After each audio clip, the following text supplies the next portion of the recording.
Assalamualaikum warahmatullahi wabarakatuh. Innal hamdalillah nahmaduhu wa nasta'inuhu wa nastaghfiruh wa na'udzu billahi min shururi anfusina wa min sayyiati a'malina. May yahdihillahu fala mudhillalah wa may yudlil falan tajida lahu waliyyan mursyida. Asyhadu an la ilaha illallah wa asyhadu anna Muhammadan abduhu wa rasuluhu la nabiyya ba'd.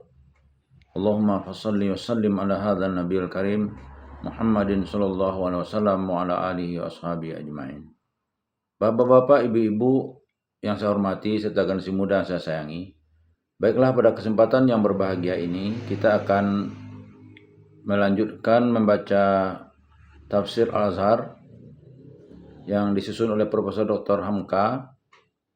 Yang pada kesempatan ini kita masih membaca pada juz 1 dan kita akan memulai membaca surat Al-Baqarah dan tafsirnya.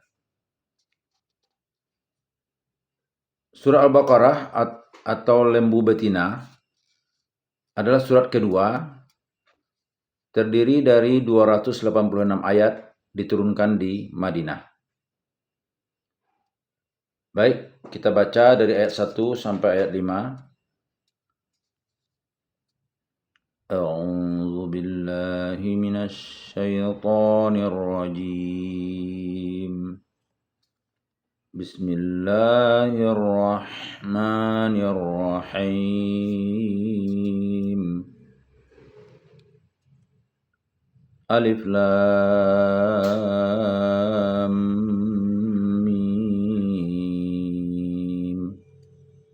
Dzalikal kitabu la raiba fihi hudan lil muttaqin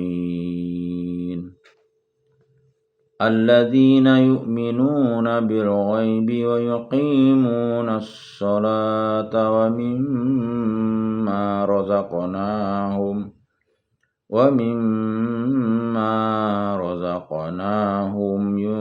yunfiqun. وَالَّذِينَ يُؤْمِنُونَ بِمَا أُنْزِلَ إِلَيْكَ وَمَا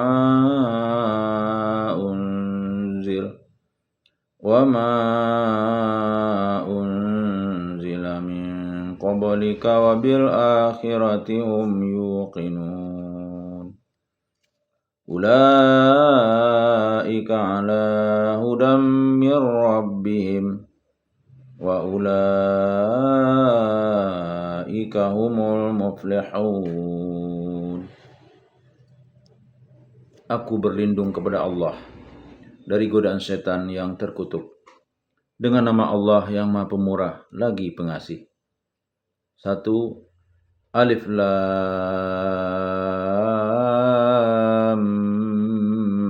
mim. 2. Inilah kitab itu, tidak ada sebarang keraguan padanya, satu petunjuk bagi orang-orang yang hendak bertakwa.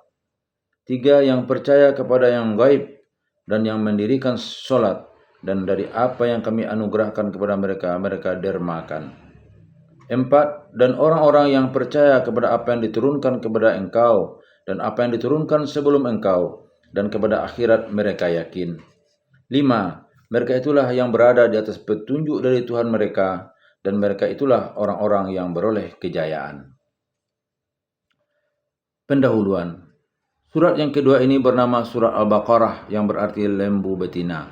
Karena ada kisah tentang Bani Israel disuruh oleh Nabi Musa AS mencari seekor lembu betina akan disembelih, yang tersebut pada ayat 67-74. Adapun nama-nama surah Al-Quran bukanlah sebagai judul dari satu rencana atau nama dari suatu buku yang menerangkan suatu hal yang khas. Hanyalah sebagai tanda belaka dari suratnya di nama itu. Dan bukan karena nama itu lebih penting dari yang lain yang diuraikan di dalamnya, karena semuanya penting. Yang menentukan nama-nama ini adalah Rasulullah SAW sendiri dengan petunjuk Jibril alaihissalam. Surah Al-Baqarah adalah surat yang paling panjang di antara 114 surat dalam Al-Quran. Mengandung 286 ayat yang panjang-panjang. Mengandung 2 juz berlebih sepertiga dari Al-Quran. Diturunkan di Madinah. Untuk meresapkan perasaan membaca surah Al-Baqarah ini, hendaklah kita ingat bahwa sebagian besar daripada ayatnya diturunkan pada mula-mula Rasulullah SAW pindah atau hijrah ke Madinah. Mula-mula mendirikan masyarakat Islam setelah 13 tahun menegakkan akidah di Mekah dan mendapat tantangan hebat dari kaum Quraisy, sekarang telah dapat menegakkan cita dengan bebas karena kesediaan kaum Ansor menyambut iman dan Rasul. Maka mulai dari hari pertama beliau datang ke Madinah, nama negeri itu ditukar dari nama lama Yatsrib atau Tibah yang menjadi Madinah, atau lebih tegas lagi Madinatul Rasul, kota utusan Tuhan.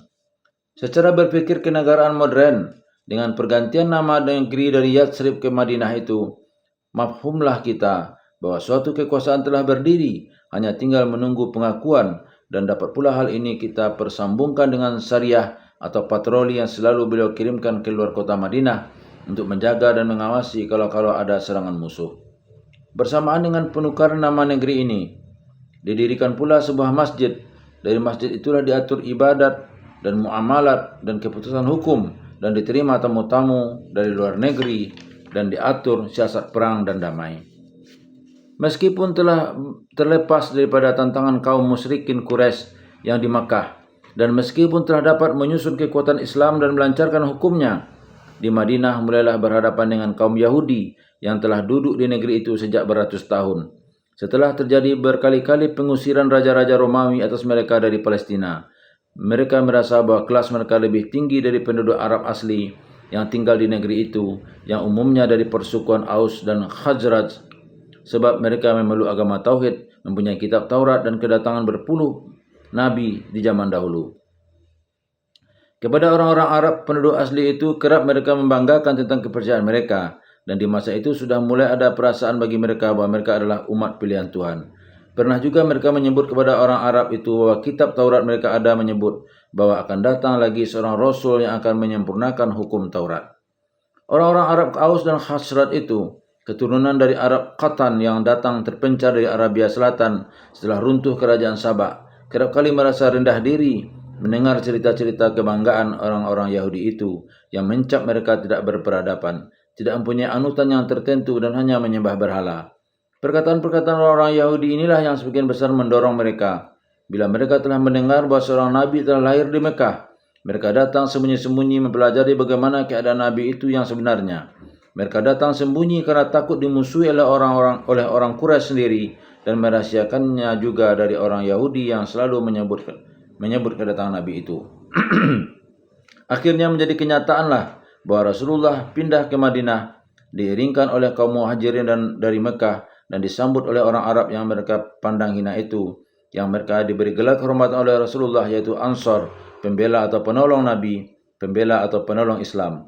Dengan siasat yang baik sekali, mulai saja pindah ke Madinah, Rasulullah telah membuat berbagai perjanjian dengan kaum Yahudi itu, agar bertetangga dengan baik, akan sama mempertahankan negeri Madinah jika dia diserang dari luar, dan mereka disebut Ahlul Kitab. Tidak disamakan pandangan kepada mereka dengan pandangan kepada kaum musyrikin, melainkan diberlakukan dengan hormat. Tetapi kian lama kian nyata bahwa perjanjian-perjanjian bertetangga baik itu tidaklah mereka junjung tinggi. Mereka kian lama kian menunjukkan sikap angkuh, merasa diri lebih, menentang, menguji Nabi, dan menghina Islam. Maka kita dapatilah dalam surah Al-Baqarah ini ayat-ayat yang telah mulai menghadapi mereka, yang dalam bahasa sekarang disebut konfrontasi. Tetapi dasar dari tantangan itu ialah menyadarkan mereka pokok ajaran Tauhid dan mengingatkan pertolongan-pertolongan yang telah diberikan ilahi kepada mereka, dan memperingatkan pula bahwa ajaran yang dibawa Muhammad ini bukanlah memusuhi Yahudi, tetapi sambungan dari usaha Rasul-Rasul yang dahulu, bahwasanya baik Yahudi dan Nasrani atau ajaran yang dibawa Muhammad sekarang hanya satu saja rumpun asalnya, yaitu agama menyerah diri kepada Allah. Dan telah dimulai oleh nenek moyang mereka Ibrahim alaihissalam. Ibrahimlah yang menurunkan Ishak dan Yakub yang menimbulkan Bani Israel. Dan Ibrahim pula yang beranak Ismail lalu menurunkan Muhammad SAW dan dari Arab Musta'ribah. Kedatangan Muhammad ialah mengajak semua supaya kembali kepada agama, menyerah diri kepada Tuhan. Ajaran Ibrahim itu yang dalam bahasa Arabnya disebut Islam. Di samping soal menghadapi Yahudi ini timbul lagi soal lain, yaitu Arab penduduk Madinah sendiri yang merasa diri mereka dilangkahi tersebab kedatangan Rasulullah ke Madinah. Selama ini pimpinan atau leadership dipegang oleh mereka, Tetapi sejak Rasulullah SAW datang, mereka merasa tersingkir, akan dihadapi secara kasar, ternyata telah kalah sebab pandang orang ramai atau opini publik telah menerima Rasulullah. Inilah menjadi kaum munafik yang dipimpin oleh Abdullah bin Ubay. Kaum munafik ini pun menjadi penyakit dalam tubuh masyarakat Islam. Di hadapan mereka mengaku beriman, di belakang mereka mencemooh dan berusaha dalam segala kesempatan untuk menghambat terbentuknya kekuatan Islam. Kalau perlu dan ada keuntungan, mereka pun sudi berkawan dengan kaum Yahudi itu. Dan kalau ada serangan dari pihak Quraisy, mereka dengan sembunyi-sembunyi menyatakan persetujuan. Adapun orang Quraisy di Makkah sendiri, berpindahnya Rasulullah SAW ke Madinah adalah sangat mencemaskan mereka. Sebab sudah terang bahwa Muhammad di Madinah akan kuat dan teguh.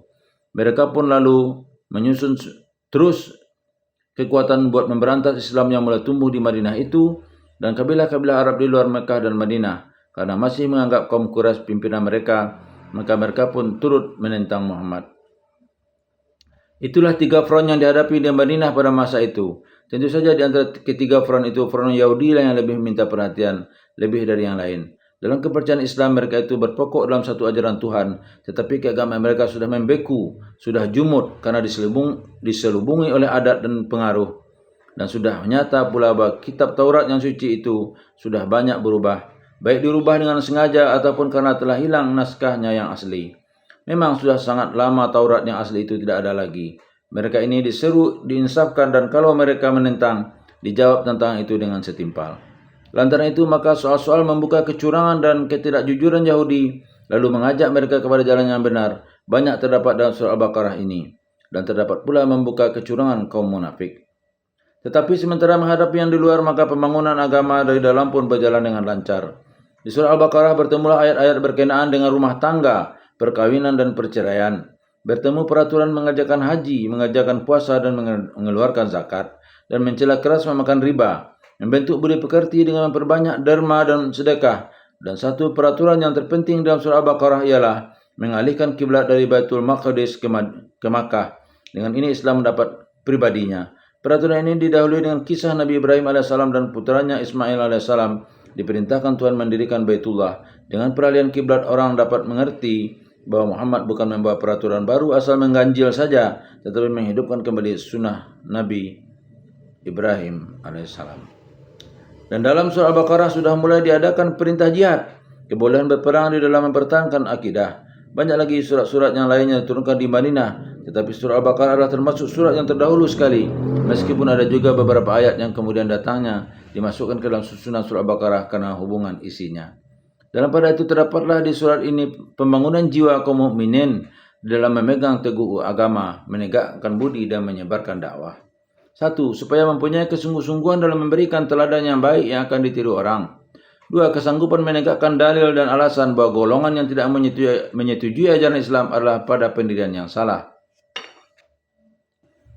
3. Jangan merasa lemah dan hina karena kemiskinan atau karena berpindah dari tempat kelahiran ke tempat yang baru. Karena mereka pindah adalah karena dibawa cita-cita, dan jangan gentar menghadapi bahaya. 4. Bersiap dan berwaspada terus, sedia senjata dan berani menghadapi bahaya, karena mereka selalu dalam kepungan musuh. 5. Kuatkan hati, perdalam pengertian tentang iman dan perhebat hubungan dengan Allah, dengan melakukan ibadat dan takwa sehingga kikis dari diri sendiri dan dari masyarakat segala kebiasaan jahiliyah yang telah lalu. 6. Dirikan rumah tangga yang baik, bersuami istrian yang tentram, dan alirkan pendidikan kepada anak, dan sebarkan cinta kepada sesama manusia, kepada keluarga terdekat, anak yatim dan orang fakir miskin. Inilah beberapa intisari dari surah Al-Baqarah yang kelak akan disempurnakan lagi oleh surat-surat yang sebagai berikutnya, Ali Imran, An-Nisa dan seterusnya. Ayat-ayatnya agak panjang, tidak ketat dan pendek seperti surat-surat Mekah. Demikian umumnya surat-surat Madinah, sebab ialah karena dia sudah banyak memperincikan hukum, apatah lagi karena telah bercampur dengan menghadapi orang Yahudi yang bahasa Arab mereka tidak fasih-fasih bahasa yang dipakai oleh orang Quraisy di Mekah. Billahi taufiq wal hidayah. Wassalamualaikum warahmatullahi wabarakatuh.